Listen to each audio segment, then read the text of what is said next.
And hello ulit sa inyo mga idol, andito na naman tayo sa ating panibagong vlog. At dito nga ako ngayon sa kabila naming shop guys dahil may hinatid lang na gamit. At dahil break time kaya wala tayong naabutang tao. At syempre dahil nga break time kaya nakakatsyempo tayong kumuha ng kahit kunting video. At dito mga idol nakikita natin yung mga ginagawa nila. Ayan, grabe ang lalaki ng mga pipe. At baka magtaka kayo mga idol kung paano nila naipasok yung malalaking pipe dito sa loob.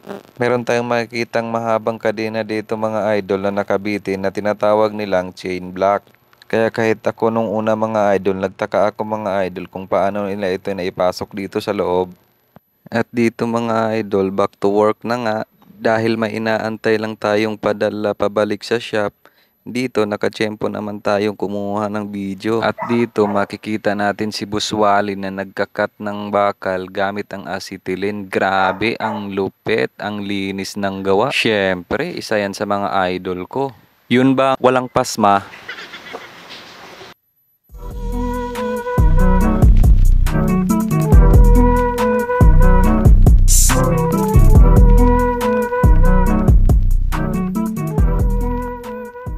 At sa part naman na ito mga idol, may makikita din tayo ditong mga naghihinang. Ayan, grabe ang lulupit. Pero di bali dahil next week naka-schedule tayo para dito magde-duty.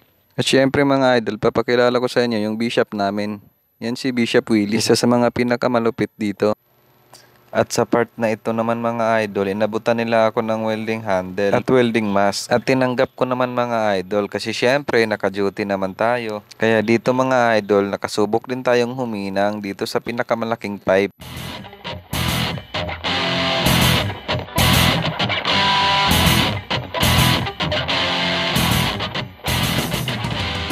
At nagulat ako dito mga idol kasi uy, andito pala si Boss Brian. Isa sa nagturo sa atin nung first day pa lang tayo. At chinek na nila yung hinang natin mga idol at syempre okay naman daw. Kaya isang like naman dyan mga idol. Bye bye!